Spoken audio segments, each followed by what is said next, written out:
G'day guys, we're going to start talking about the tax on investment earnings. A lot of people wonder who should own what and why when it comes to investing, and accountants will often talk about the tax rates that apply on the earnings of an investment that you purchase.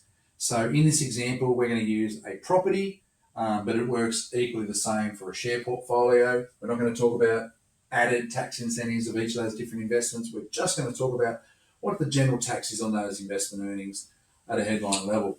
So the first thing we need to establish is that with investing, there are two types of returns that are most common. The first one is income. Income in the form of the property example we're going to give would be rent, and likewise in the share it's a dividend.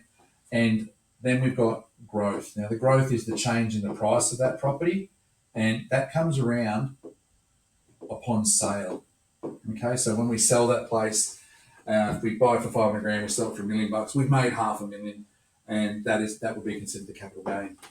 So they're the two types of returns that we're most concerned about and what tax gets applied to them. Let's talk through the different entities that can own it. I'm just going to do the main ones that most people would be aware of. We're not going to do an exhaustive list, but one of the most common ones is, of course, in your own name. We can have a husband and a wife, or we can have one or the other.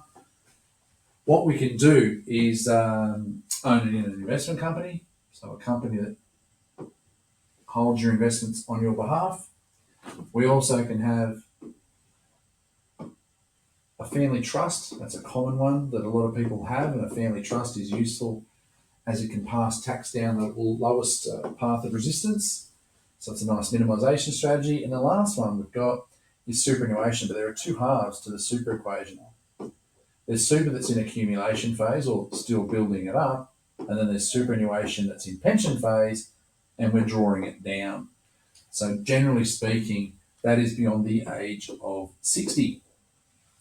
So as we talk through the tax rates that apply in this scenario, we would look at a marginal tax rate for an individual. So the marginal tax rate in Australia, the way it works is that the more you earn, the more you pay.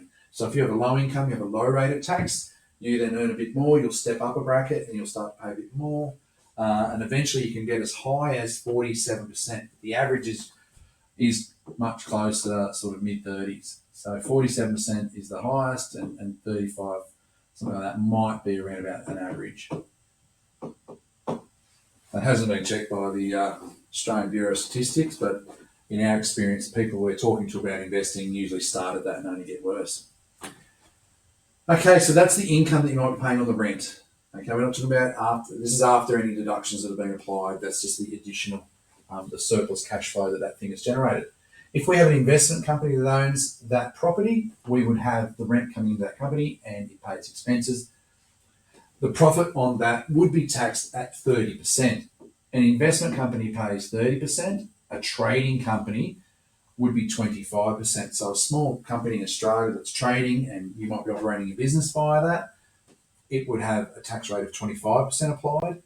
But we would always caution clients not to invest and buy properties and things like that in their trading entities, because then you're mixing your business risk with your personal wealth. We don't want to do that. We'll have more on that in the future in other installments of these little snippets. A family trust is the next one. A family trust is quite interesting. As I said, they can split the income down the path of least resistance. What we're looking at there is they don't actually pay tax ordinarily unless they fail to distribute. So if they hang on to it, they'll pay the top marginal tax rate, but generally speaking, they will shift that money into either an individual's name or an investment company's name. So at the end of the year, it distributes to one of those entities. So I'll draw the arrow to the left to say it's going to eventually end up in one of those boxes, and one of those rates will apply. So if we have a super fund that owns a property, that property rent will get taxed at a maximum of 15% whilst you're in accumulation phase.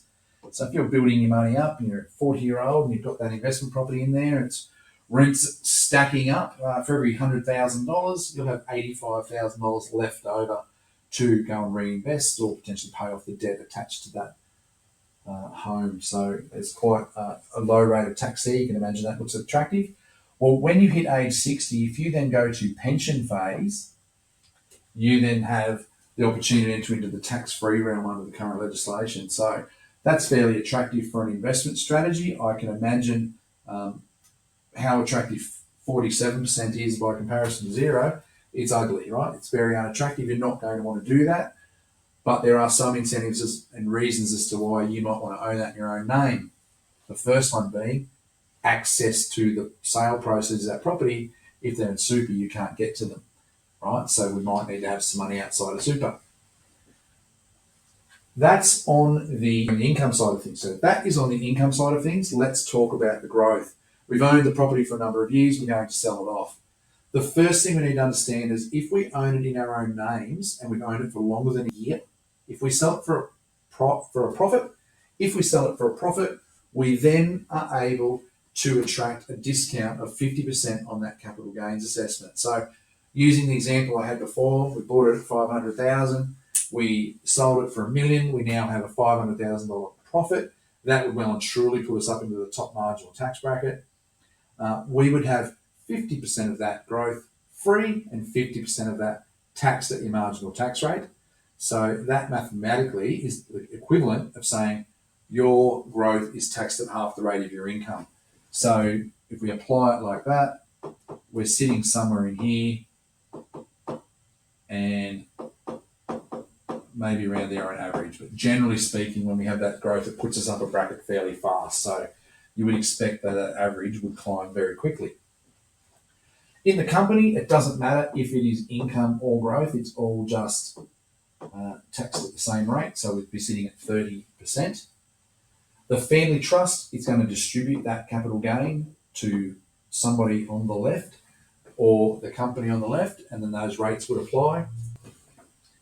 So we also then have superannuation. Superannuation is only 2/3 assessable on the gain, so a tax rate of 10% applies. So that's quite attractive.